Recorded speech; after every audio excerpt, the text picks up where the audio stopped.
I set a goal to walk 500,000 steps in May, and I have crushed that goal. I'm gonna share with you why I did it, how I did it, and why I think walking goals are gonna remain a part of my day-to-day. I'm recording this as I am doing one of my favorite ways to get steps in. I'm walking from my house to Panera. I'm getting a sparkling water that I'll eventually add my element into and a hot coffee.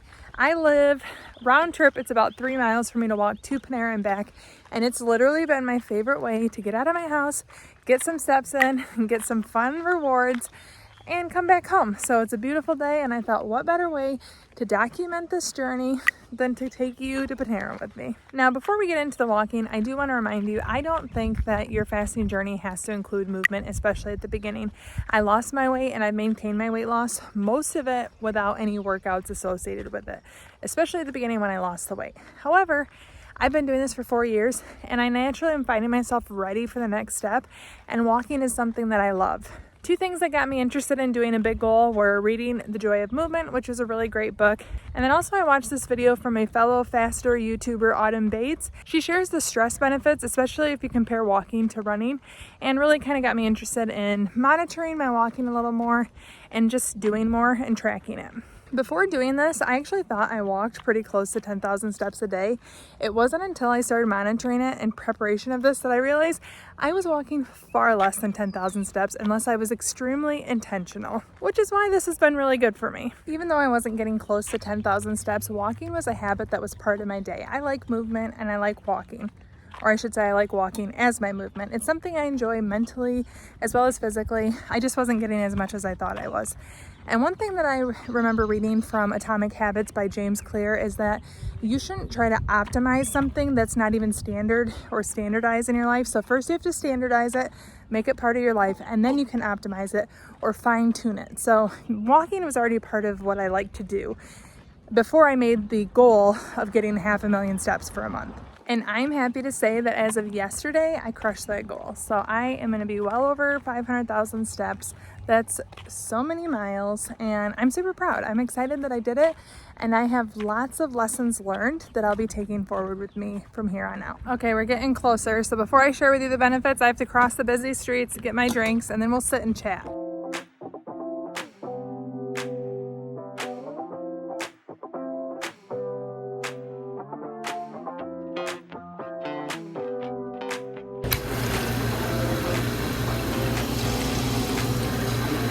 There are people eating lunch out here, which there's never people outside eating, so I'm not gonna sit and tell you my lessons learned until I get home, but I gotta walk back there.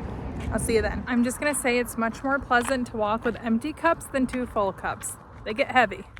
Cheers. I took a picture every single day of my pedometer, except for one day I accidentally didn't reset it, so one of the days also has the total from the day before, so I just had to subtract the day before's total. But I'm gonna give you a little shot here of what all my days look like so you can see it was a really wide range. And that's one thing that I really liked about doing a cumulative goal.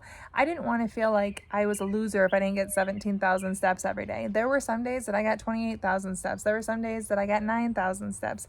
But the cool thing was it was all about the habit of walking more, and the cumulative goal gave me room to not be perfect. I'm not someone that's going to be perfect. I'm not going to be moving every single day. I needed days where I didn't get as many steps. Maybe I had to spend a lot of time at my computer or sitting with a child. There may be reasons that I'm not going to walk as much, and having an overall goal really allowed me the room to not feel like a failure if I didn't hit something singular. My range was everywhere from 9,000 and something all the way up to 52,000 steps. And the overall benefit was still there. Even if I didn't hit every single day 16,000 steps, my average allowed me to still be successful with the goal.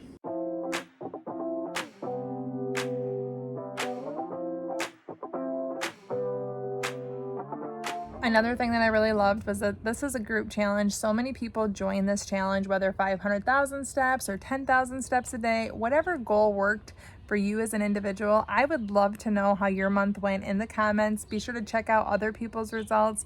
It was so fun. Knowing that my foodie friends were doing the walking challenge with me was an extreme motivator to me.